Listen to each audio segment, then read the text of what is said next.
देखिए आज का माइनर एक्ट है, नाम नोट करिए। The indecent representation of women prohibition act 1986। The indecent representation of women prohibition act 1986। Hindi में लिखें, स्त्री, जितेंद्र म्यूट करिए। स्त्री अशिष्ट रूपण प्रतिषेध अधिनियम 1986। Good morning sir. Good morning. देखिए बाकी तो आप लोग को नाम से पता चल रहा है, एक शब्द आया है इंडिसेंट रिप्रेजेंटेशन, जिसको हिंदी में कहते हैं अशिष्ट रूपण। इसी पे देखो एक्ट बना हुआ है। तो सबसे पहले आपको ये जानना है कि इंडिसेंट रिप्रेजेंटेशन क्या होता है, अशिष्ट रूपण क्या होता है। तो ये एक्ट इसलिए बनाया गया है कि ये देखा गया है कि जो महिलाएं होती हैं उनका जो होता है एडवर्टीजमेंट, विज्ञापनों में, कोई पब्लिकेशन प्रकाशनों में, या किसी राइटिंग में, या किसी पेंटिंग में उनका वल्गर रूप में प्रयोग किया जाता है, यानी अश्लील प्रदर्शन। अशिष्ट रूपण का मतलब होता है अश्लील प्रदर्शन, गंदा प्रदर्शन। होल्डिंग में आप देखते हैं उनका छपा रहता है, कहीं पर कोई बिकने वाले सामान पे छपा रहता है, टीवी वगैरह पे जो एडवर्टीजमेंट आता है उस पे उनका ऐसा यूज़ किया जाता है। तो अशिष्ट रूपण का मतलब होता है अश्लील प्रदर्शन, गंदा प्रदर्शन, जिसको हम लोग बोलचाल में वल्गर कहते हैं। तो ये कहा गया है कि अगर किसी भी महिला का इस तरह अगर प्रदर्शन किया गया तो जो भी प्रदर्शन करेगा उसको मिलेगा दंड। ये क्रिमिनल माइनर एक्ट जो है क्रिमिनल नेचर का है। जो माइनर एक्ट हम लोग पढ़ रहे हैं ये क्रिमिनल नेचर का है, ये ध्यान रखिएगा। तो देखो ये कहा गया कि जो महिलाओं का अश्लील प्रदर्शन किया जाता है वो किन किन रूपों में किया जाता है। पहला तो विज्ञापनों में, एडवर्टीजमेंट पे सबसे पहला यूज़ किया जाता है, एडवर्टीजमेंट पे, विज्ञापनों में। दूसरा यूज़ किया जाता है पब्लिकेशन, प्रकाशनों में। तीसरा यूज़ किया जाता है राइटिंग, लेखों में। चौथा यूज़ किया जाता है रंग चित्रों, पेंटिंग में। पांचवा यूज़ किया जाता है आकृतियों, फिगर्स बनाने में। और छठा कहा गया है कोई अन्य रीति, किसी अन्य तरीके से भी किया जा सकता है। ये 6 तरीके बताए गए, 5 को क्लियर किया गया है, छठा छोड़ दिया गया है मिसलेनियस फॉर्म में। छठे को जो छोड़ा गया है वो मिसलेनियस के फॉर्म में छोड़ा गया है।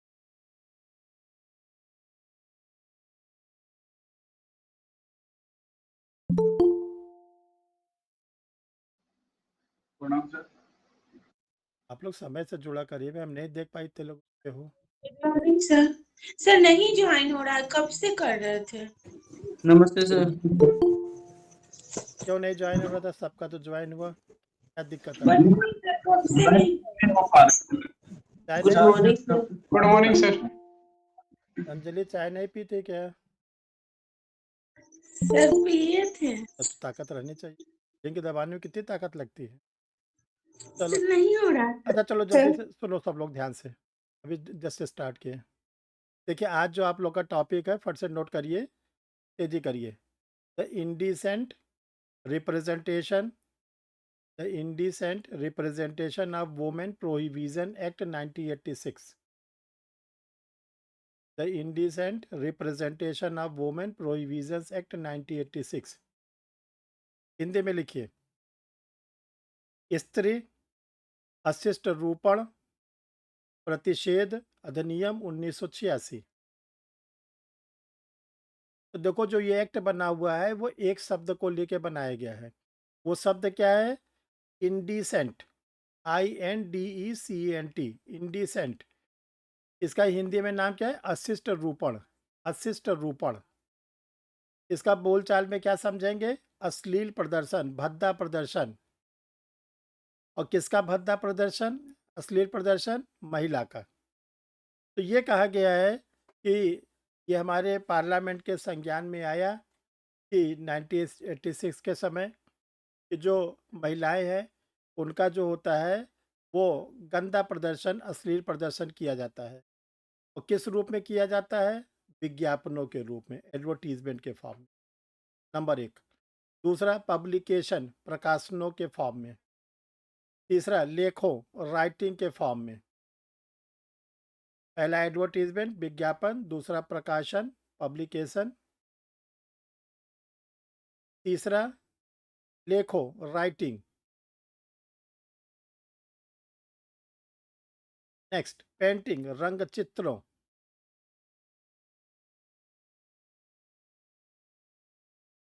फिफ्थ है आकृतियों, फिगर्स। और फिर है अन्य किसी रीत से, मिसलेनियस। इसको लिख लीजिए विविधा। तो देखो, पहले तो प्रीलिम्स से इसी से क्वेश्चंस आएगा। जब आप लोग का प्रीलिम्स एग्जाम होगा, प्रारंभिक परीक्षा, तो आपसे पूछा जाएगा कि जो ये अधिनियम बनाया गया है निम्नलिखित में से किन विषयों के लिए बनाया गया। तो आपके पास याद होना चाहिए कि 5 सब्जेक्ट को क्लियर लिखा गया है और छठा का मिसलेनियस लिखा है। तो ये 6 आपके पास आंसर रहने चाहिए। 5 का हमने नाम बताया और छठा लिख लो विविधा, मिसलेनियस। देखिए, इन सब्जेक्ट और ये लॉ जो है हम लोग पढ़ रहे हैं, माइनर एक्ट पढ़ रहे हैं, ये ध्यान रखिएगा क्रिमिनल नेचर का है, क्रिमिनल नेचर का है।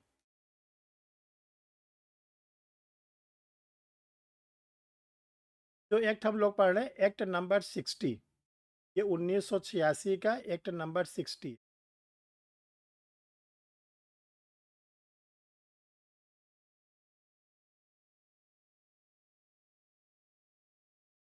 और पार्लियामेंट ने रिपब्लिक होने के 37वें वर्ष में, 37 ईयर्स में, हम लोग जब गणतंत्र हुए तब से 37वें वर्ष में इसको एक्ट का रूप दिया है।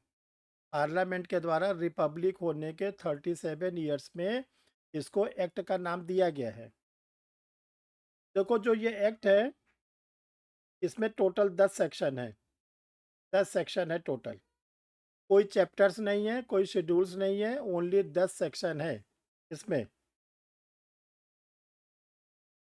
और इस एक्ट को हमारी जो हमारे प्रेसिडेंट थे उस समय, उन्होंने जो कंसेंट दिया था 23/12/1986, 23/12/1986, यानी 23 दिसंबर को 1986 को इन्होंने दिया था कंसेंट। लेकिन लागू जो ये हुआ था थोड़ा देर से हुआ था, तो लिख लो प्रवर्तन की तिथि, डेट ऑफ इन्फोर्समेंट 2/10/1987, 2 अक्टूबर 1987।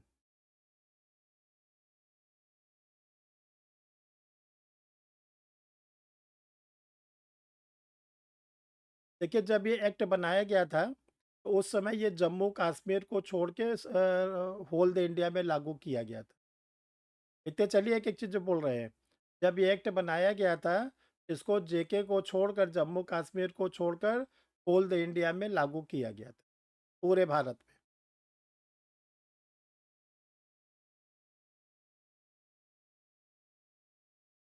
लेकिन 31 अक्टूबर 31 अक्टूबर 2019, 31 अक्टूबर 2019 को इसे होल द इंडिया में लागू कर दिया गया, होल द इंडिया में लागू कर दिया गया।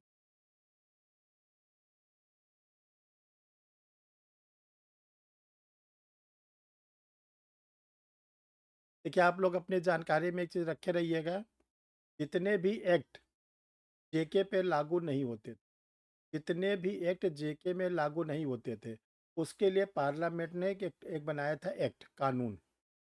और उस कानून के द्वारा सारे कानून जेके में लागू कर, उस एक्ट का नाम है, लिख लीजिए, the Jammu and Kashmir, the Jammu and Kashmir state reorganisation act, the Jammu and Kashmir state reorganisation act 2019।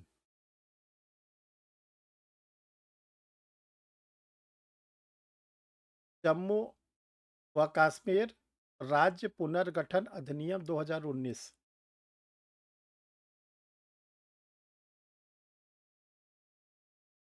ये एक्ट और ये क्या नाम है डेट आप लोग के पास हर समय याद रहे। ये कोई माइनर की बात नहीं हो रही है। जितने भी कानून हमारे थे, आपसे पूछा जाए कि हमारा कॉन्स्टिट्यूशन जम्मू कश्मीर में कब लागू हुआ, तो कहीं आपने कह दिया है कि 26 जनवरी 1950। सही है? हम लोग का कॉन्स्टिट्यूशन 26 जनवरी 1950 को लागू हो गया जम्मू कश्मीर में। नहीं सर। नहीं नो लागू सर। हुआ। नहीं लागू हुआ। लिखा रहता है कॉन्स्टिट्यूशन में। फिर लागू कब हुआ? यही 31 अक्टूबर। आईपीसी, सीआरपीसी, जैसे आपसे पूछा जाए आईपीसी वहाँ कब लागू हुई? यही डेट। बीएनएस कब लागू हुआ वहाँ पर? जुलाई स्मृति, बीएनएस कब लागू हुआ जम्मू सर कश्मीर में? 1 जुलाई 2023। सर ये 1 जुलाई 2023। हाँ, तो जब एग्जाम में आएगा तो घबरा के मत लिखना। अगर पूछ लिया गया आईपीसी जेके में कब लागू किया गया, क्या डेट सर बताओगे? 31 अक्टूबर हाँ, 2019। ये बस ध्यान रखना, थोड़ी सी सावधानी बरतना, नहीं तो क्वेश्चन गलत हो यस सर। जाएगा। हाँ, जम्मू कश्मीर में आईपीसी कब तक लागू रही?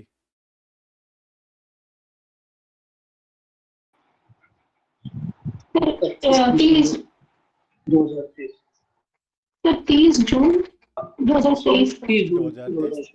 बस क्वेश्चन बहुत इजी है, बस केवल समझना है, नहीं तो एग्जामिनेशन के प्रेशर में पता चला हम गलत आंसर लगा दिए। ठीक है, एक चीज़ तो ये याद रखना। दूसरा एक चीज़ ये यहीं पे क्लियर कर लो सब लोग, मेजर एक्ट और माइनर एक्ट में क्या अंतर हो? रणधीर जी, मेजर एक्ट और माइनर एक्ट में क्या अंतर?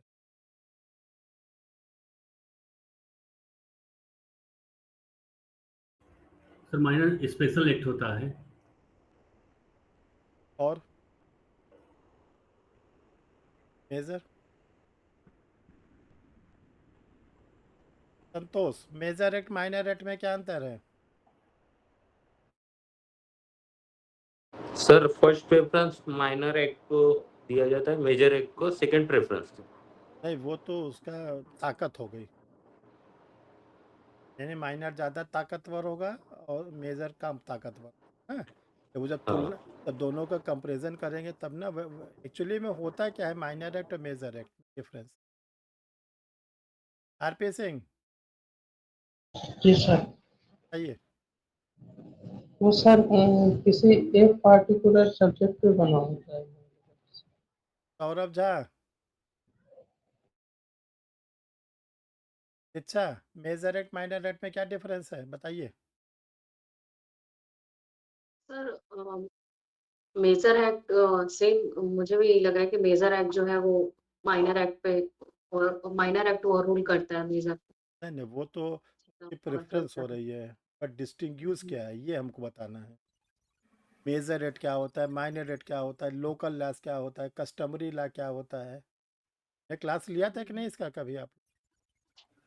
यस सर स्टार्टिंग में बताया था आपने। जो लोग नए हैं थोड़ा इंतज़ार करें, कैसे ले लेंगे क्लास। देखो यहाँ पे सीख लो, मेजर रेट जो होता है वो जनरलाइज होता है। जैसे हमारा बीएनएस है, भारतीय न्याय संहिता। तो भारतीय न्याय संहिता में क्या है, डिफरेंट डिफरेंट टाइप के ऑफेंस है, उस ऑफेंस का पनिशमेंट है, यही तो बताया गया ना, वो जनरलाइज है। डिफरेंट डिफरेंट टाइप के ऑफेंस होते हैं और उसके पनिशमेंट को बताया गया। बी एन डबल एस कहता है अगर कोई ऑफेंस होगा तो उसकी एफआईआर कैसे लॉज होगी, कैसे उसमें बेल मांगा जाएगा, कैसे उसकी ट्रायल चलेगी, कैसा उसका अपील होगी, कैसे रिवीजन होगा, कैसे रेफरेंस होगा। ठीक है, ट्रायल कोर्ट क्या होगी, कोर्टों का क्या जुरिस्डिक्शन, इस तरह की बातें हम लोग पढ़ते हैं। माइनर एक्ट सीख, माइनर एक्ट जो होता है वो किसी पर्टिकुलर सब्जेक्ट पर। मेजर रेट क्या होता है, सामान्य विधि है। मेजर रेट एक जनरल लॉ होता है। ठीक है, लेकिन जो माइनर एक्ट होता है, वो माइनर एक्ट क्या होता है, पर्टिकुलर किसी विशेष विषय को लेके वो कानून बनाया जाता है, विशेष विषय। जैसे हम लोग ने पिछले टर्म पे क्या पढ़ा था कि वर्किंग वुमेन्स, पिछला वाला जो हम लोगों ने एक्ट पढ़ा था, जो आप लोग को उस दिन पढ़ाया गया था, उसमें क्या बताया गया था आप लोग को, ऐसी वर्किंग वुमेन्स के साथ अगर कोई क्या होता है, सेक्सुअल हरेसमेंट वर्किंग में हमने आपको बताया था, चाहे वो किसी गवर्नमेंट जॉब में हो, चाहे प्राइवेट सेक्टर में हो, चाहे कंपनी में हो, चाहे कहीं डोमेस्टिक रूप में। तो वो एक्ट किसके लिए था?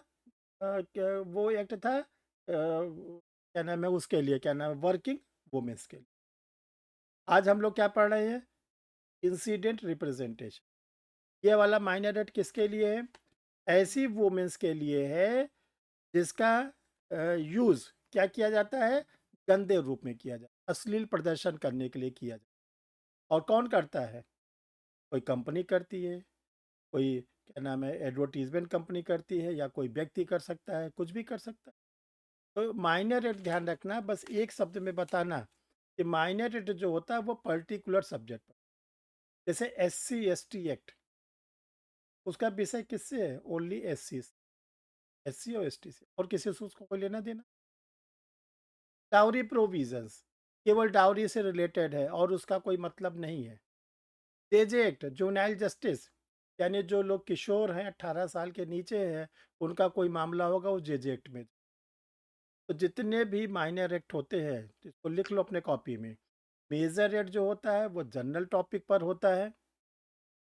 मेजर एक्ट जो होता है वो जनरल टॉपिक पे होता है, पार्लियामेंट पास करती है, होल द इंडिया में लागू होता है।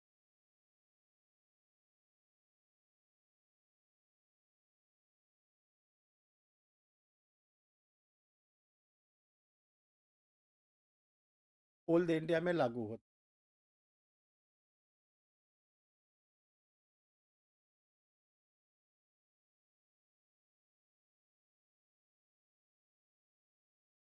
तो नीचे लिख लो माइनर एक्ट।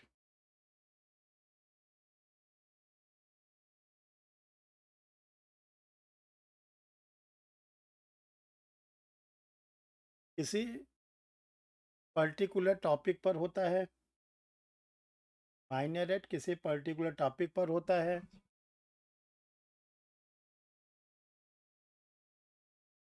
और इसे पार्लियामेंट ही पारित करती है।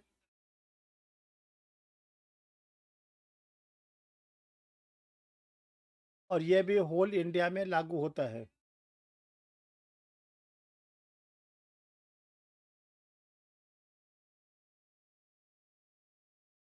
सिग्नेचर नोट लिख लीजिए आप लोग।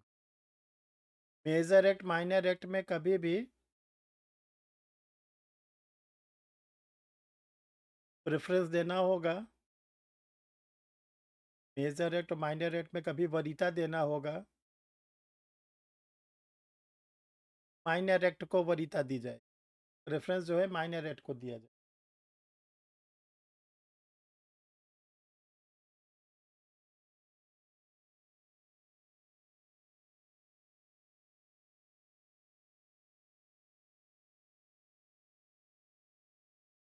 चलिए अब देखिए इसका हम लोग एक एक करके आगे बढ़ते हैं।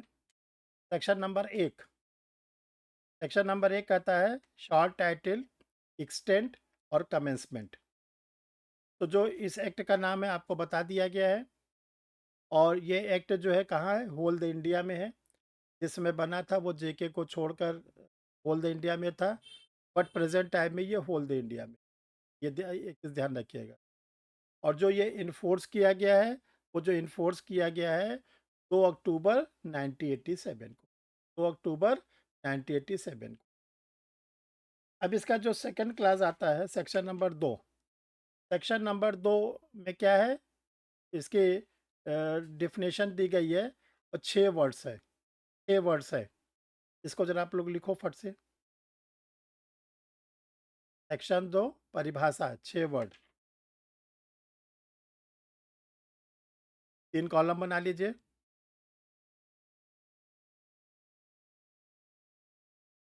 फर्स्ट में लिखे सीरियल नंबर,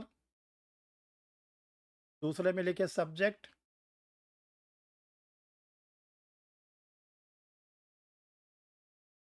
और तीसरे में लिखिए सेक्शन, धारा।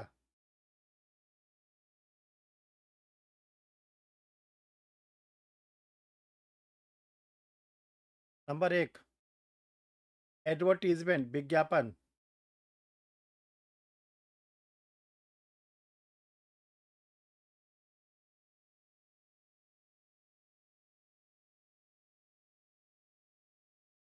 Section 2A।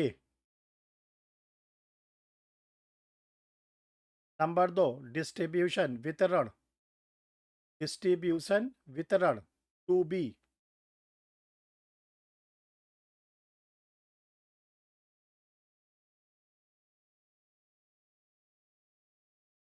तीन नंबर, लेबल, हिंदी इंग्लिश दोनों में, लेबल।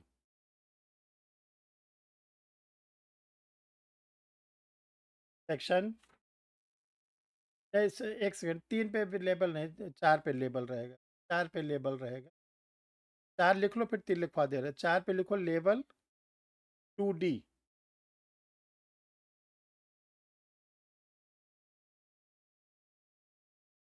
3 नंबर पे लिखिए आप लोग, indecent representation of women. Indecent representation of women, स्त्री का अशिष्ट रूपण।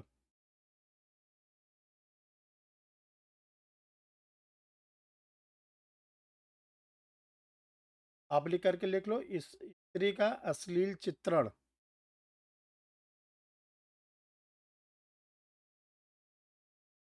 पांच नंबर पर लिखिए पैकेज, हिंदी इंग्लिश दोनों में, पैकेज। Section 2E, 2E।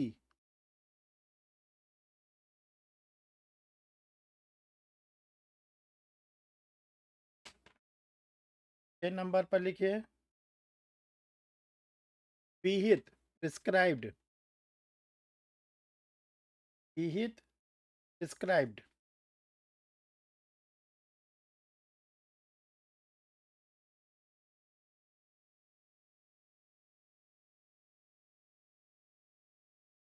ये देखो, ध्यान रखना है कि 6 वर्ड है, तो ये सर किस सर किस सीरियल नंबर 3 का सेक्शन क्या है? क्या चीज?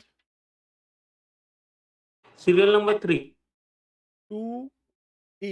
तो श्री नहीं, 3 नंबर का वो है 2C, स्त्री का अशिष्ट रूपण, indecent representation of women.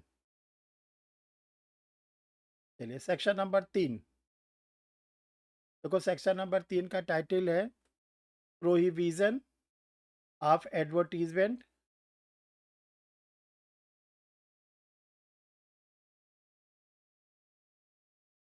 containing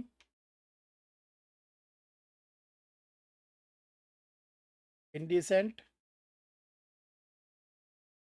representation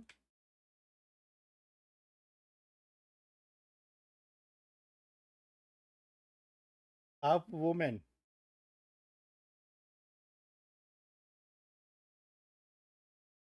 स्त्री का अशिष्ट रूपण,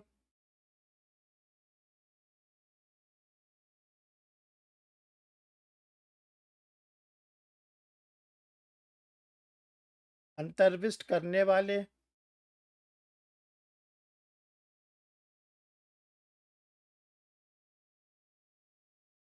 विज्ञापनों का प्रतिषेध।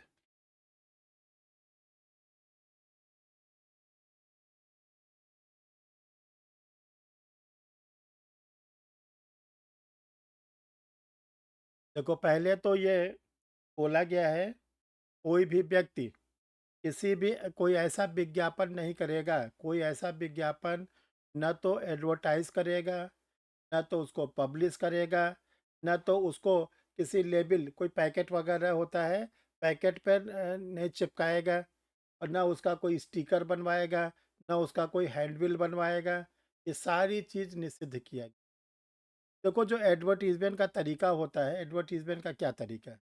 एडवर्टीजमेंट का जो तरीका है, वो इलेक्ट्रॉनिक मीडिया से होता है और प्रिंट मीडिया से होता है। एडवर्टीजमेंट होता है या तो प्रिंट मीडिया से होता है या तो इलेक्ट्रॉनिक मीडिया।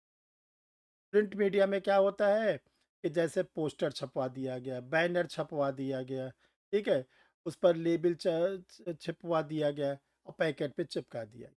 अब देखते हैं कि अब तो जब से ये एक्ट बन गया है, गवर्नमेंट भी बहुत एक्टिव हो गई है, पुलिस भी बहुत एक्टिव हो गई है।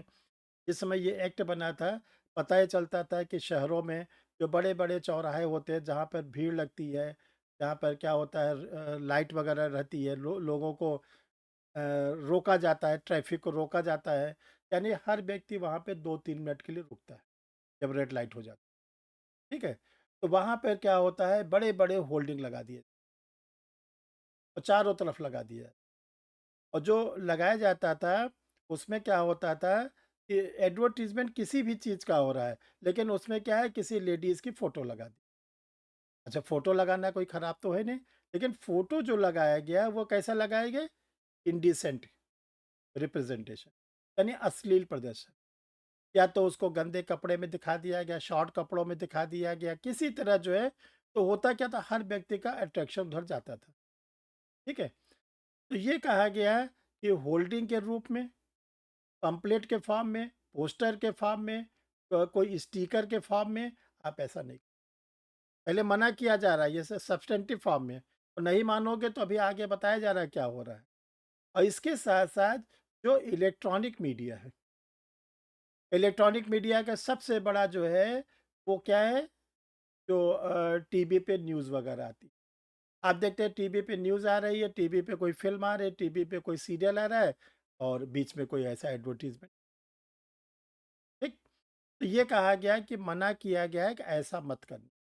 किसको मना किया? कोई भी व्यक्ति, यानी कि जो भी लोग भारत में रहते हैं उनको कहा गया है कि आप लोग अपने प्रिंट मीडिया, इलेक्ट्रॉनिक मीडिया में ये सब चीज़ का बिल्कुल प्रयोग मत करना। और अगर आपने प्रयोग किया, ये ध्यान रखिएगा, आपने प्रयोग किया तो सेक्शन नंबर 6 में पनिशमेंट। तो पहले लिख लो, सेक्शन नंबर 3 जो है आपको रोकता है। हेलो, क्या सलीम?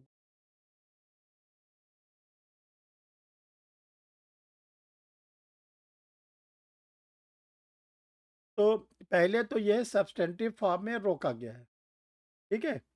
और ये जो रोका गया है कितने तरीके से, ये आपको रोका गया 6 तरीके से। एडवर्टीजमेंट मत करना, सेक्शन 2A। कोई चीज़ प्रिंट करके उसका डिस्ट्रीब्यूशन मत करना, ये भी रोका गया है। ये कहा गया कोई लेबल लेबल मत बना लेना, देखते हो कोई पैकेट रहता है उस पर कोई लेबल लगा दिया जाता है, वो भी मत करना। कोई पैकेट भी मत बनवाना।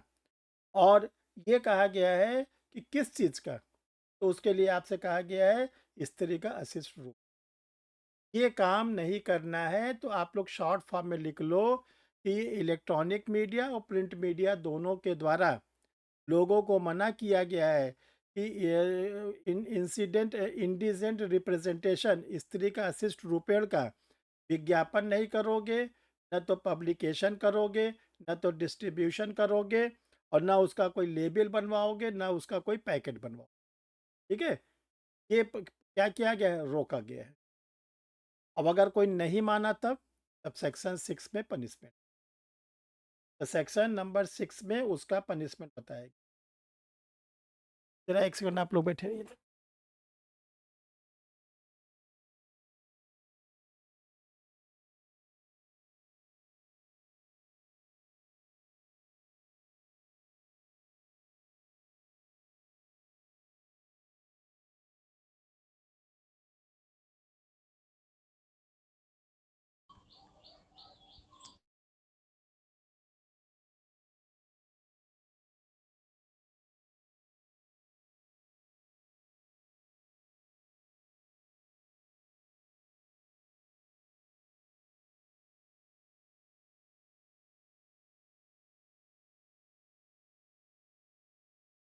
अच्छा, अब सेक्शन नंबर 6 में कहा गया अगर कोई नहीं मान रहा है तो उसको पनिशमेंट क्या दिया जाए।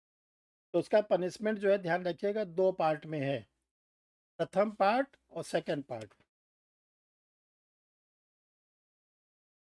देखो सेक्शन कहा गया अगर वो फर्स्ट टाइम ऐसा ऑफेंस करता है, कोई व्यक्ति अगर पहली बार किसी भी वुमेन्स का इंडिसेंट रिप्रेजेंटेशन करता है, पहली बार, तो पहली बार कहा गया 2 वर्ष तक का जेल, 2 वर्ष तक का कारावास। किस सेक्शन में? सेक्शन नंबर 6, 2 वर्ष तक का कारावास और 2000 रुपया जुर्माना।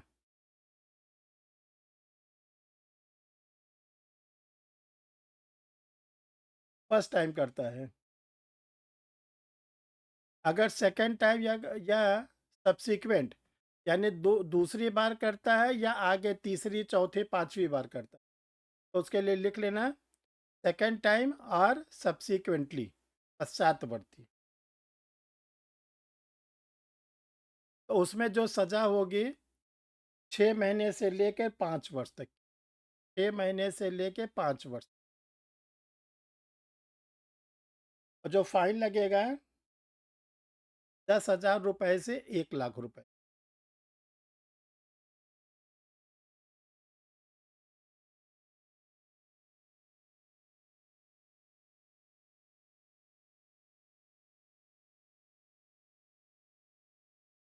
एग्जामिनेशन में ध्यान रखिएगा, फाइन का ज़्यादा क्वेश्चन आता है, और फाइन का भी आएगा तो सब्सिक्वेंट वाला आएगा। सब्सिक्वेंट मतलब जो पश्चातवर्ती, पहली बार वाला नहीं आता।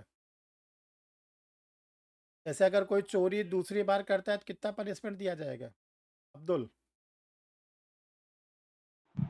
सर उसे पहली बार 3 चोरी और साल दूसरी बार तक, चोरी में कितना पनिशमेंट दिया जाता है? पहली बार चोरी में कम से कम 1 साल और ज़्यादा से ज़्यादा 3 साल। दूसरी बार चोरी में तो रोहित, दूसरी बार चोरी में कितना दंड दिया जाएगा? 2 से कितना? 3 वर्ष। नहीं, पहली बार 3 वर्ष तक, दूसरी बार 5 वर्ष। और दोनों में क्या अंतर है? दूसरी बार और पहली बार चोरी में और क्या डिफरेंस है? सर कम्युनिटी सर्विस है। हाँ, पहली बार तो आप अधिकार पा जाओगे, इसलिए सामुदायिक सेवा के लिए। दूसरी बार चोरी किए तो नहीं पाओगे। ये सब जो छोटे छोटे क्वेश्चंस होते हैं, हर समय माइंड में रखा करो, अपने इंटरव्यू की कॉपी में रखा करो, आपसे पूछ ले। ऐसे यहीं पर याद कर लो कि अगर कोई जो है इंडिसेंट रिप्रेजेंटेशन पहली बार करता है तब क्या होगा, और दूसरी बार करता है तब क्या। ठीक, चलिए section number 4, prohibition of publication और sending post of books, pamphlets, prohibition of publication or sending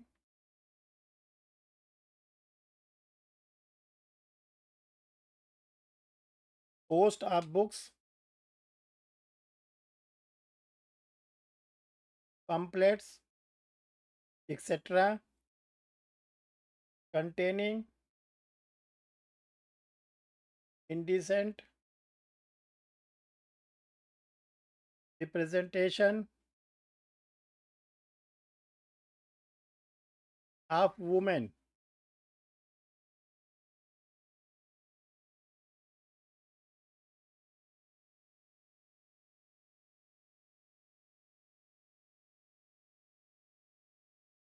देखो, सेक्शन नंबर 4 कहता है कि कोई भी आप ऐसा पब्लिकेशन नहीं करोगे जो स्त्री का अशिष्ट रूपण करता हो, लज्जा भंग करता हो, ठीक है ना।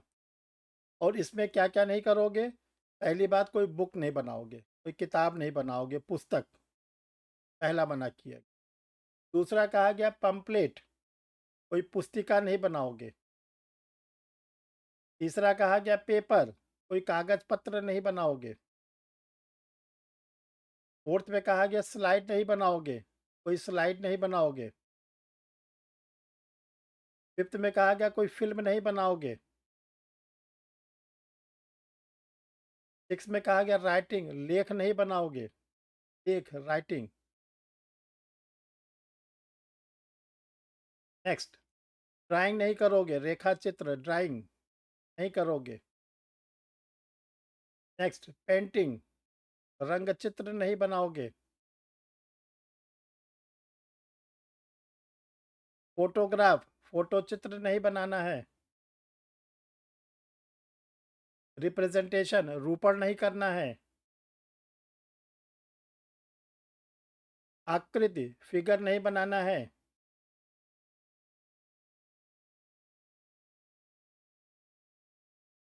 तो देखो ये कहा गया कि भारत में रहने वाले किसी व्यक्ति को कोई लेडीज का इंडिसेंट जो क्या नाम है वर्क है, यानी उसको आपको किस किस रूप में रोका गया है। पहला कहा गया है कोई बुक नहीं बनाना, पम्पलेट नहीं बनाना है, पेपर नहीं बनाना है, स्लाइड नहीं बनाना है, फिल्म नहीं बनाना है, कोई राइटिंग नहीं करना है, कोई ड्राइंग नहीं करना है, कोई पेंटिंग नहीं करना है, कोई फोटोग्राफी नहीं करना है, कोई रिप्रेजेंटेशन नहीं करना है, कोई आकृति फिगर नहीं बनाना, ये मना किया गया। और अगर ऐसा अगर किया पब्लिकेशन और इसके साथ साथ उसको बाई पोस्ट अगर कहीं भेजा दूसरे डिस्ट्रिक्ट में बेचने के लिए, ठीक, तो ये कहा गया है अगर उसको आप प्रिंट करते हो या उसको बेचते हो या उसको आप किसी दूसरे डिस्ट्रिक्ट में भेजते हो तो ये भी आपका ऑफेंस माना जाएगा और ये भी क्या होगा, इसका भी पनिशमेंट मिलेगा। सेक्शन नंबर 4 में अगर कोई ऐसा करता है तो उसको भी क्या होगा, पनिशमेंट दिया जाएगा और उसका जो पनिशमेंट होगा वो सेक्शन नंबर 6 में उसको दिया जाएगा। सेक्शन नंबर 6 में तो पनिशमेंट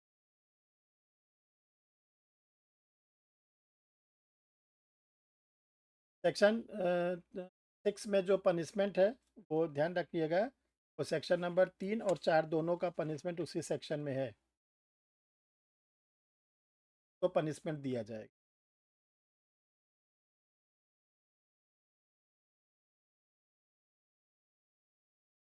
देखो जो सेक्शन नंबर 4 है इसमें कुछ एक्सेप्शंस है, अपवाद है। देखो अपवाद ये है कि ये कहा गया है कि अगर कभी किसी भी महिला का ऐसा कोई पब्लिकेशन किया जाता है कि जो वेलफेयर के लिए है, लोक कल्याणकारी के लिए, ठीक है, जनता के हित के लिए है, तो इसके लिए ऑफेंस नहीं माना जाए।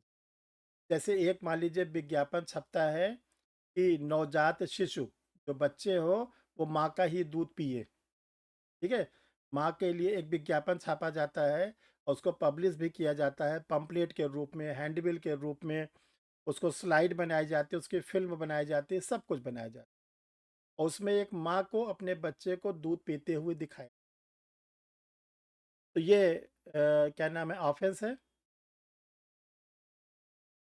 अगर एक विज्ञापन दिखाया जा रहा है कि जो बच्चे होने चाहिए, यानी ये विज्ञापन 1 वर्ष तक या 6 माह तक माँ अपने बच्चों को ही अपना दूध पिलाए, माँ के दूध में ढेर सारे क्या होते हैं, कंपोनेंट्स होते हैं, और इसके विज्ञापन के लिए हेल्थ मिनिस्ट्री, ठीक है ना, जो स्वास्थ्य मंत्रालय है वो पेपर में एडवर्टीजमेंट देती है, कोई इसकी स्लाइड बनवा के पिक्चर हॉल में चलवाती है, स्लाइड बना के टीवी ट्रांजिस्टर में चलवाती है, ठीक है ना, और इसका क्या करती है, वो फोटो चित्र वगैरह बनवाती है, तो क्या जो हेल्थ डिपार्टमेंट के लोग हैं उनको पनिश किया? No sir. No sir. उद्देश्य क्या है? Of Recognition. मेलाफाइड के बोनाफाइड? मेलाफाइड नहीं है। आप लोग को बताया गया कि हम लोग एक्ट क्रिमिनल लॉ पढ़ रहे हैं, ये जो एक्ट पढ़ रहे हैं ये क्रिमिनल लॉ पढ़ रहे हैं। क्रिमिनल लॉ में सबसे पहले इम्पोर्टेंस क्या है ऑफेंस के लिए? इंटेंशन, मेंसिडिया, हाँ, मेलाफाइड इंटेंशन हो, दुराशय हो। यहाँ पे हेल्थ मिनिस्ट्री का इंटेंशन क्या है? बोनाफाइड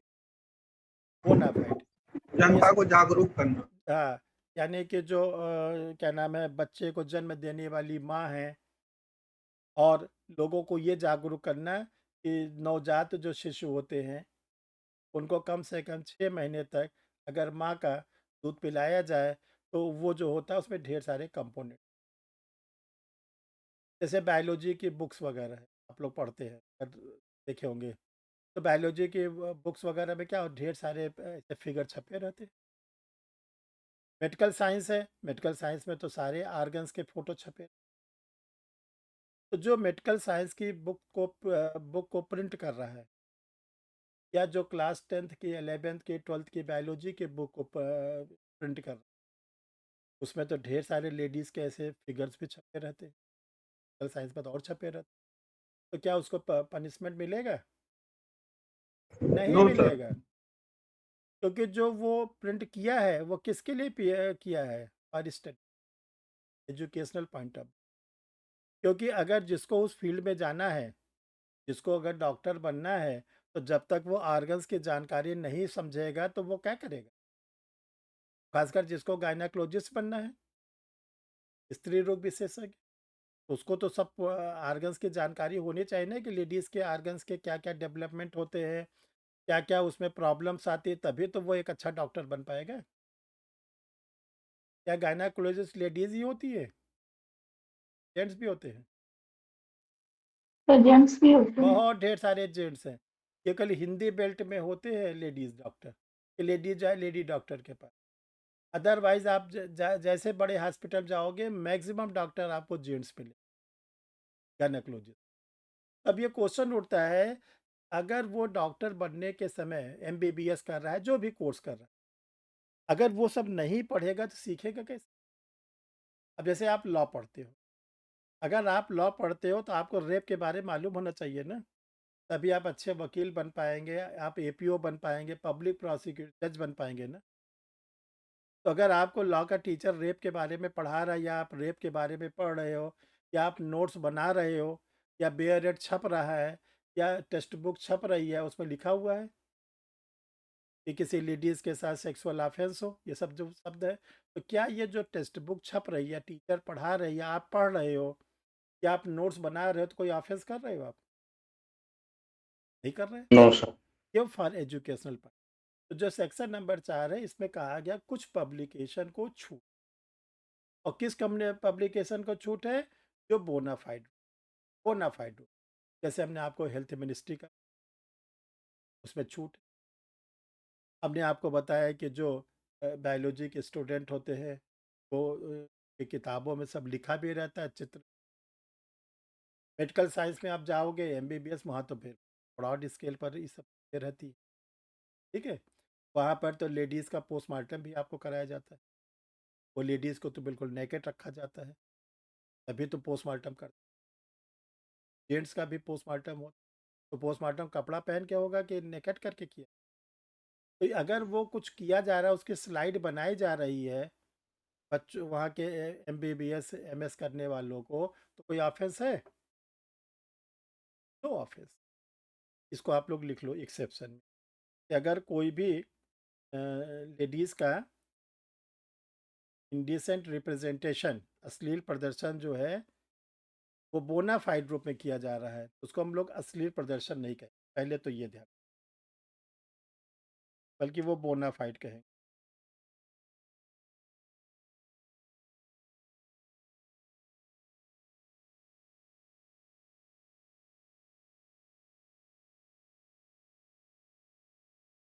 आप लोग हेल्थ डिपार्टमेंट अगर कोई एडवर्टीजमेंट करता है, नवजात शिशु, जन्म लेने वाले बच्चे हैं,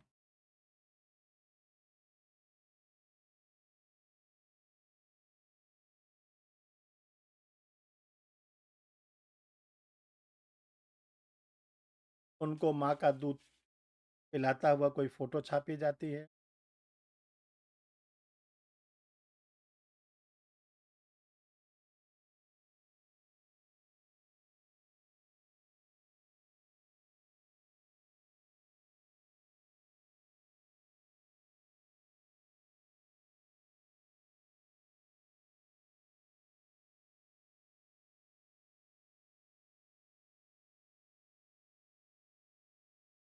या अगर कोई एजुकेशनल पॉइंट ऑफ व्यू से कोई पब्लिकेशन किया जाता है,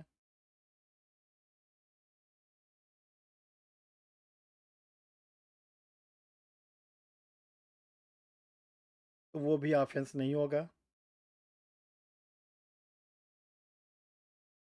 और इसको देखो, जो प्रोटेक्शन दिया गया है वो सेक्शन नंबर 9 में दी। जो बातें आप लिख रहे हो, तो सेक्शन नंबर 9 जो है इसका प्रोटेक्शन है, इसका टाइटल है protection of action taken in good faith, सद्भावना पूर्वक की गई कार्यवाही के लिए संरक्षण।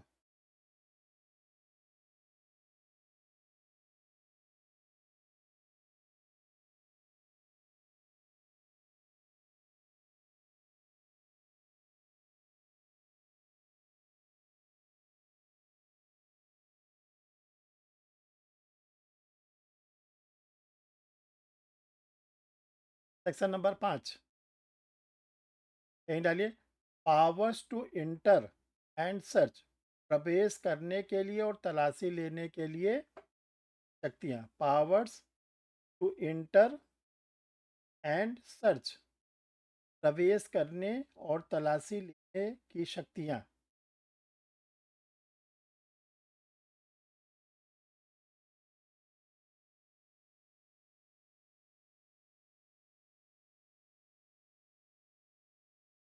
देखिए, इसमें स्टेट गवर्नमेंट को यह कहा गया है कि आप किसी अपने गस्टेड ऑफिसर्स को एथराइज कर दीजिए, ठीक है।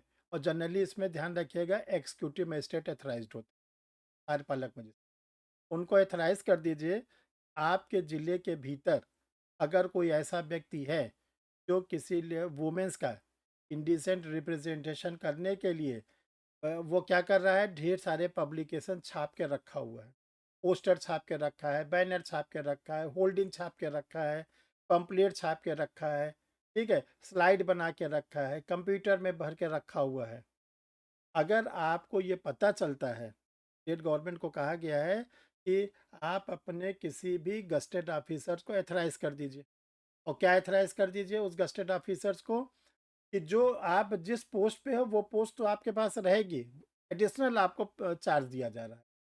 ये एडिशनल चार्ज दिया जा रहा है कि अगर वो गस्टेड ऑफिसर्स को ये पता चले कि हमारे डिस्ट्रिक्ट के भीतर कोई ऐसा व्यक्ति है जो बहुत ढेर सारे ऐसे चीज़ों को क्या किया है, प्रिंट करके बैनर बनवा के रखा है, होल्डिंग बनवा के रखा है, पंपलेट बनवा, जितने भी एडवर्टीजमेंट के आज के समय स्लाइड बना के रखा है, तो बिना वारंट के उसके यहाँ क्या कर दो, आप एंट्री कर जाओ और उसके सामानों को अपने कब्जे में ले लो और उसको कब्जे में, यानी कि बिना वारंट के वो गस्टेड ऑफिसर्स उस व्यक्ति के घर के भीतर, उस व्यक्ति के गोडाउन में, जहाँ पर भी वो रखा है, दुकान में, घर में, किसी भी जगह, वहाँ पर एंट्री करेगा, तलाशी लेगा, और अगर सामान मिला तो सामान को कस्टडी में लेगा और उसको कस्टडी। इसको आप लोग लिख लो, स्टेट गवर्नमेंट, राज्य सरकार, सेक्शन नंबर 5 है, राज्य सरकार अपने किसी गस्टेड ऑफिसर, राजपत्रित अधिकारी को यह अथॉरिटी दे सकता है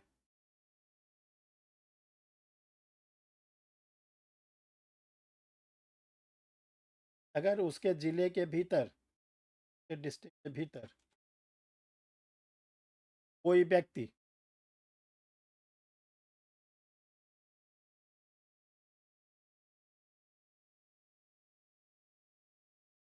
इंडिसेंट रिप्रेजेंटेशन, स्त्री अशिष्ट रूपण से संबंधित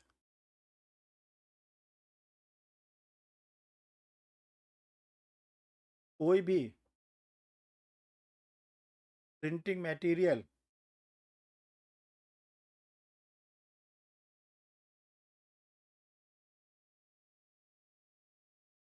होल्डिंग, ब्रैकेट में लिख लो, holding, banner, pamphlet, slide, movie,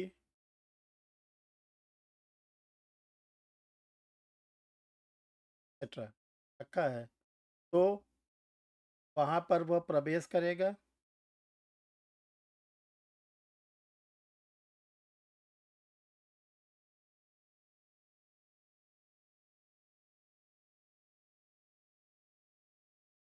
और उस मटेरियल को कस्टडी में लेगा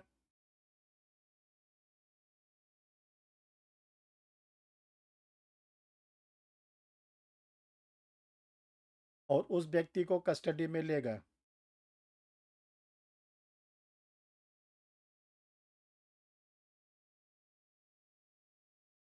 किंतु यदि वह स्थान कोई प्राइवेट प्लेस है, किंतु यदि वह स्थान कोई प्राइवेट प्लेस है,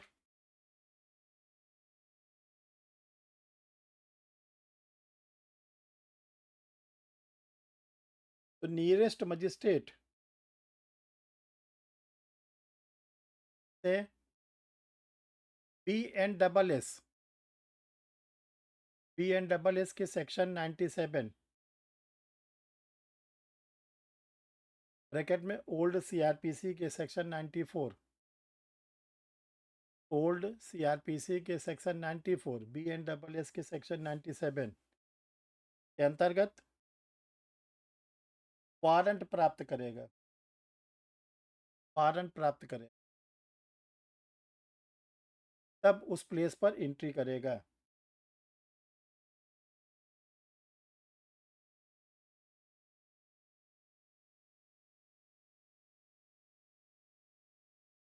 नेक्स्ट आइए सेक्शन नंबर 7,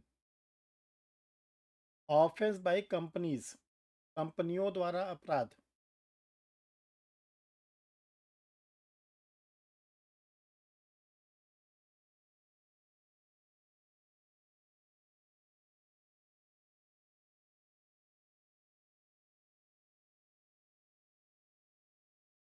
ये कहा गया कि अगर कोई कंपनी है जो कंपनी एक्ट के द्वारा कंपनी के रूप में काम कर रही है, उसके यहाँ से कोई ऐसा काम होता है, कंपनी है वहाँ से अगर कोई ऐसा चीज़ पाई जाती है या वहाँ से ऐसा कोई पब्लिकेशन होता है। जैसे आप देखते हो कि बहुत से एडवर्टाइजिंग कंपनियाँ होती हैं जो क्या करती हैं, बड़े बड़े लोगों के बिजनेसमैन्स को एडवर्टाइज करने के लिए क्या करते हैं, एग्रीमेंट लेते हैं। जैसे मान लीजिए LIC है, LIC ने किसी प्राइवेट कंपनी को दे दिया, ऐसा करो पूरे शहर में आप क्या करो, होल्डिंग लगा दो, और होल्डिंग लगा दो, बोल दो कि LIC ने ये पॉलिसी लॉन्च की। आप देखते हो कि अक्सर होल्डिंग लगी रहती है कि LIC ने जो है वो क्या नाम है, बच्चों के लिए पॉलिसी कर दिया, एजुकेशन की पॉलिसी लॉन्च कर दिया है, सीनियर सिटीजन्स के लिए पॉलिसी लॉन्च कर दिया है। तो वो क्या करती है, सभी पब्लिक प्लेस पर ढेर सारे एडवर्टीजमेंट लगा देती है। लेकिन अगर किसी कंपनी ने एडवर्टीजमेंट तो लगाया, लेकिन जो एडवर्टीजमेंट लगाया वो क्या है, महिला का असिस्ट रूप। तो ये कहा गया कंपनी ये बचाव नहीं ले सकती कि मेरा कोई इरादा नहीं था, मेरा कोई इरादा नहीं था। अब क्वेश्चन ये उठता है कि कंपनी में पनिशमेंट कौन पाएगा?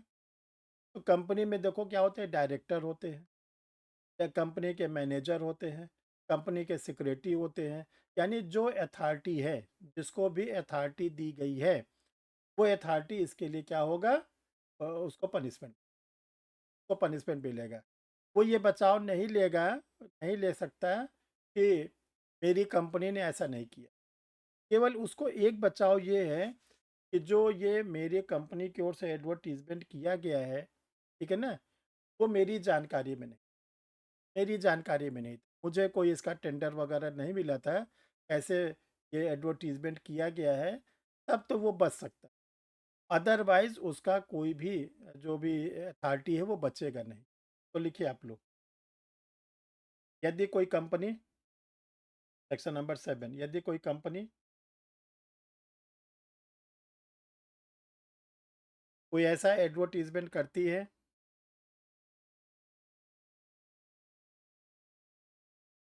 जो वुमेन्स के डिसेंट रिप्रेजेंटेशन से जुड़ा हुआ है, महिला के असिस्ट रुपेर से जुड़ा हुआ है,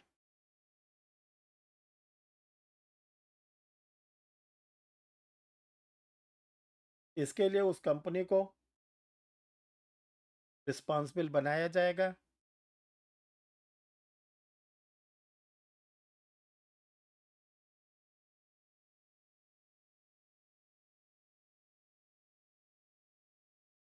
और उसके जो भी डायरेक्टर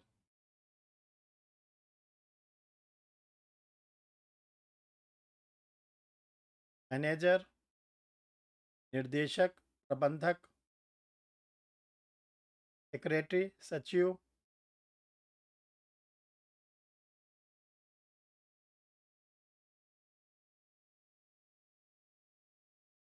इसके लिए रिस्पॉन्सिबल होंगे।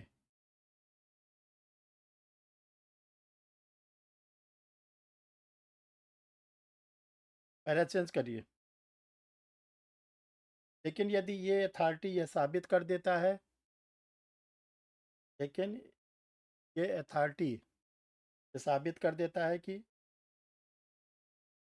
ऑफेंस उसकी जानकारी के बिना किया गया था,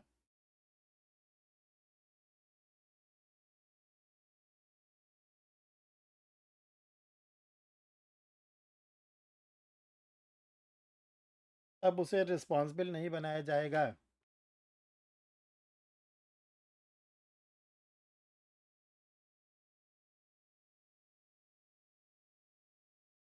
section number 8, offence to be cognizable and bailable. Most important है, मोस्ट इंपॉर्टेंट। ये सेक्शन डायरेक्ट आपके उससे जुड़ी होती है, क्रिमिनल लॉ से। Offence to be cognizable and bailable, अपराधों का संज्ञेय और जमानती होना।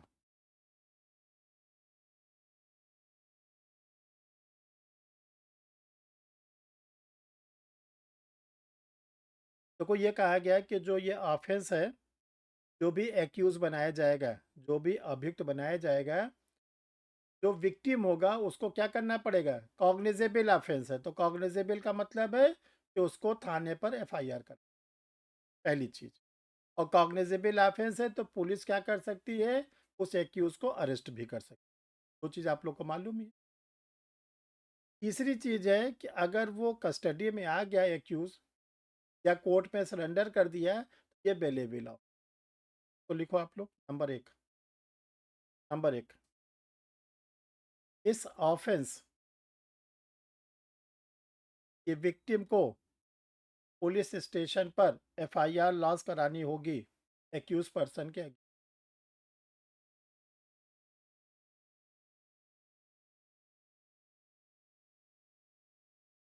Number 2, police officer accuse person को बिना वारंट के अरेस्ट कर सकता है।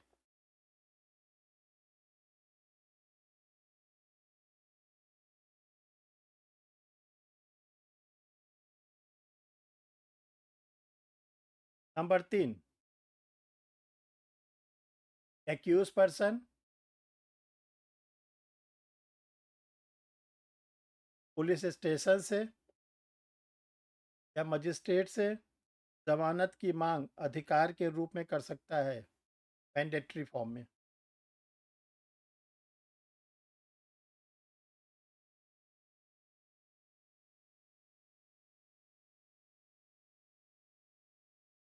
नेक्स्ट, सेक्शन नंबर 9 पढ़ा दिया। सेक्शन नंबर 10,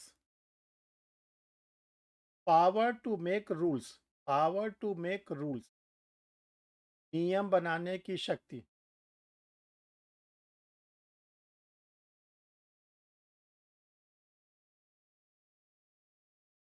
देखो, एक होता है एक्ट, एक होता है रूल, चीज़ें साथ साथ चलती है। एक होता है एक्ट, दूसरा होता है रूल्स। एक्ट बनाने के पावर किसको दिया गया है? पार्लियामेंट। पार्लियामेंट। पार्लियामेंट या स्टेट के लेजिस्लेचर। रूल्स बनाने के पावर किसको है? गवर्नमेंट। Yes sir. गवर्नमेंट और पार्लियामेंट अलग अलग है, एक ही है? गवर्नमेंट और पार्लियामेंट एक है कि सर अलग अलग? गवर्नमेंट का ही पार्ट है सर। नो, कोई पार्ट नहीं है, कोई पार्ट नहीं है। पार्लियामेंट जो है वो मेंबर ऑफ क्या है? जो एमपीज है, मेंबर ऑफ पार्लियामेंट, वही उस पर बैठते हैं। उसमें रूलिंग पार्टी के भी होंगे और अपोजिशंस के भी लीडर्स होंगे। रूलिंग में क्या सब गवर्नमेंट के पार्ट है? जितने रूलिंग एमपीज होते हैं सब गवर्नमेंट के पार्ट है? नो, उसी रूलिंग में से कुछ को गवर्नमेंट का पार्ट लिया गया, नो जिसको सर। बोलते हैं काउंसिल्स ऑफ मिनिस्टर।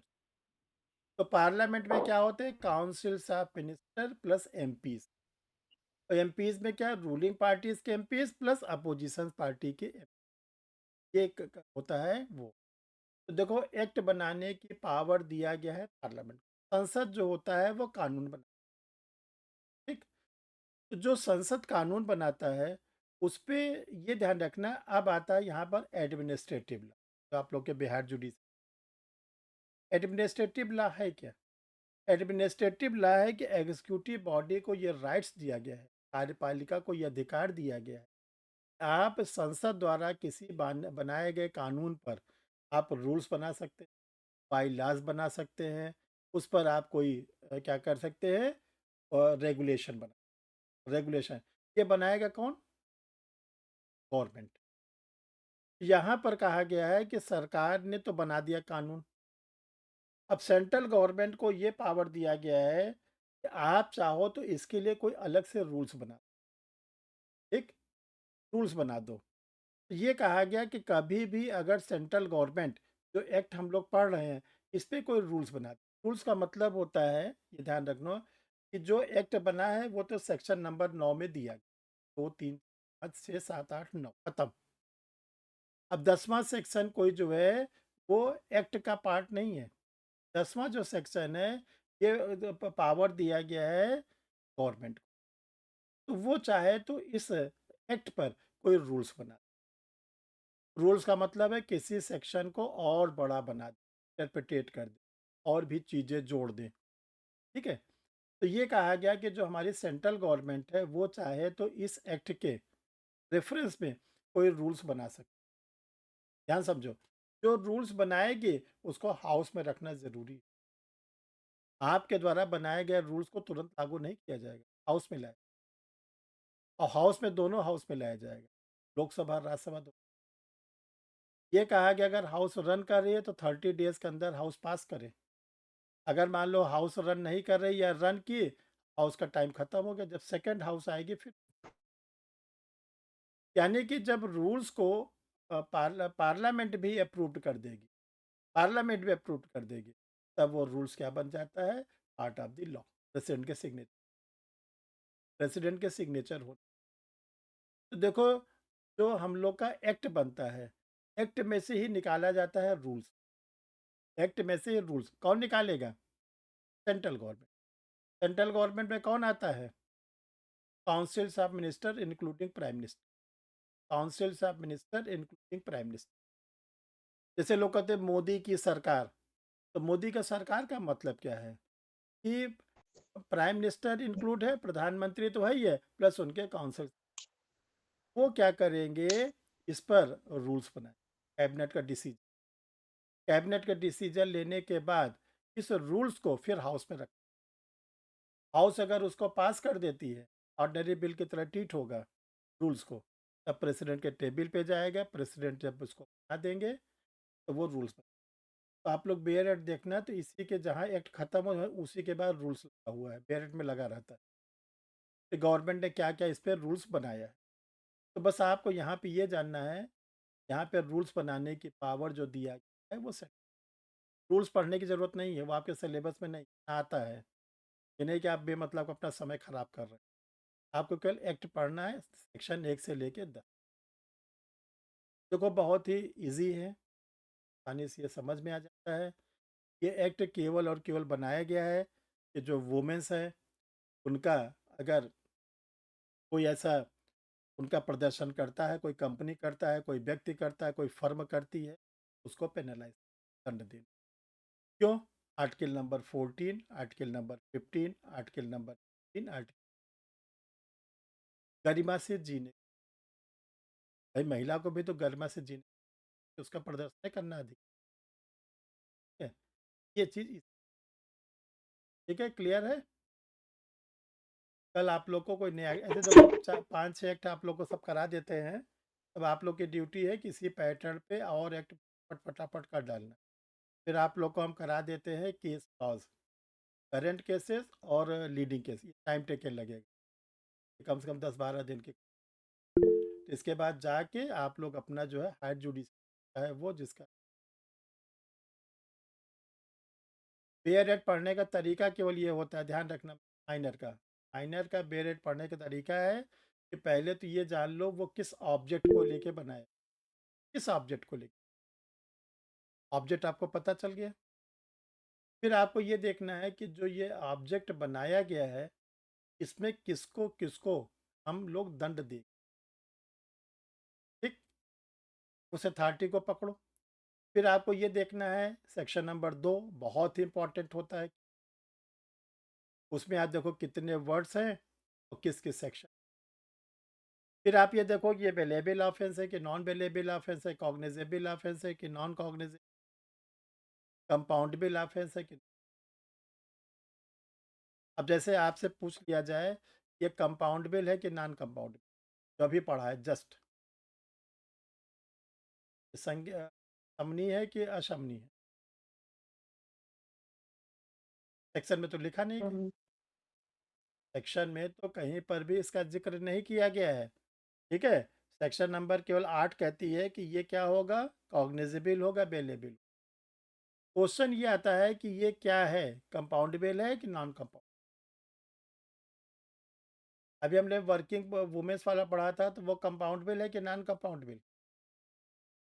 कंपाउंडेबल है कंपाउंडेबल है। सर। अगर विक्टिम चाहे तो इंक्वायरी के पहले समझौता कर सकती, तो पढ़ाया गया था ये। इस पर टिक लगाओगे अगर आ गया एग्जाम में ये कंपाउंडेबल है कि नॉन कंपाउंडेबल है, किस पर टिक लगेगा? सर नॉन कंपाउंडेबल होगा। कुछ नहीं, आप केवल लिख दीजिएगा नॉट डिफाइंड। ठीक है, डॉक्टर अम्बेडकर मत बनना, तरफ से भिड़ा लेना जो चीज़ें, क्योंकि लॉ वालों को आता बहुत ज़्यादा है, इतना ज़्यादा आता है और सब इनरिलेवेंट।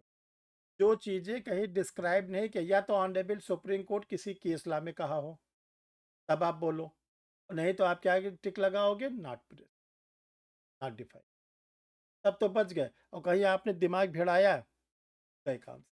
क्यों? इसमें सज़ा कितनी है, कितनी सज़ा है? फर्स्ट टाइम 2 साल सर एंड मैक्सिमम 5 और दूसरे में तो 6 महीने भी है। 6 महीने 5 तब साल एंड 10,000 से 1 लाख। 6 महीने वाला तो नॉन कंपाउंड, 6 महीने 2 साल और 2 साल के ऊपर कंपाउंडेबल होता है। तो कहीं जब कुछ कहा नहीं गया तो हम क्यों ज़बरदस्ती अपने, नॉर्मली 2 साल के नीचे वाला नॉन कंपाउंडेबल, 2 साल के ऊपर कंपाउंड। ठीक है, लेकिन यहाँ पे सज़ा 6 महीने की भी मिल रही है, 2 साल की भी मिल रही है, और इसके साथ साथ कितनी मिल रही है, अधिक से अधिक 5 वर्ष की। तो हम क्यों अपने तरफ से हम नहीं बोलेंगे? ठीक है ना, आंसर सीख लीजिए, जब ऐसी कंडीशन हो तो हमको नहीं बोलना। चलिए, और किसको क्या पूछ,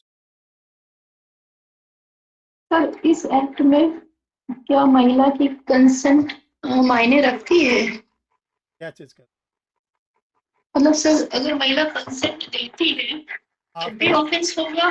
जो चीज़ ऑफेंस है उसमें कंसेंट नहीं चलती। जी सर। जो चीज़ ऑफेंस बना दिया गया है उस पर कंसेंट। कोई महिला कह दे ठीक है हमारी फ़ोटो छापो, हमको कोई दिक्कत नहीं, आपको तो नहीं, ऑफेंस अगेंस्ट सोसाइटी है। जी जी तो सर। फिर सोसाइटी में तो जा रहा है, लोगों के साथ जा रहा है, छोटे बच्चे भी देखते हैं, बड़े बच्चे देखते हैं, महिलाएं देखती है, तो कंसेंट देने से वो नहीं होगा। अब यहीं आपसे पूछा जाएगा कोई लेडीज़ 18 साल के ऊपर है, कंसेंट दे दे कि मेरे साथ सेक्सुअल ऑफेंस करो, तब क्यों ऑफेंस है? उससे सोसाइटी प्रभावित हो रही है? Yes sir. नो, उसे क्या सोसाइटी प्रभावित? एक अगर इंडिविजुअल लेडीज किसी जेंट्स को कंसेंट दे देती है, 18 साल के ऊपर की लड़की या महिला किसी जेंट्स को कंसेंट दे देती है, मेरे साथ आप सेक्सुअल इंटरकोर्स कर सकते हो, मुझे कोई प्रॉब्लम नहीं है। ठीक है, तो यस सर। पूछा जाएगा ये ऑफेंस क्यों नहीं है, आप बताइएगा। इससे सोसाइटी प्रभावित नहीं हो रहा, ये इंडिविजुअल 2 लोगों का मैटर है, ये 2 लोगों का मैटर इंडिविजुअल है। अब अगर कोई लेडीज ये कहती है कि मेरी जितनी भी बल्गर फोटो छापना छापो, तो कोई दिक्कत, देखो पोस्टर छापो, पैसा देते जाओ, तो इसका आंसर आप बता देना क्यों नहीं कि ये जो ऑफेंस कर रही है इससे सोसाइटी प्रभावित हो रहा है। वहाँ पर ढेर सारे तरह तरह के लोग जाते हैं पब्लिक प्लेस पर, अगर ऐसी फोटो छपी रहेगी तो वो ऑफेंस होगा। ठीक हो गया।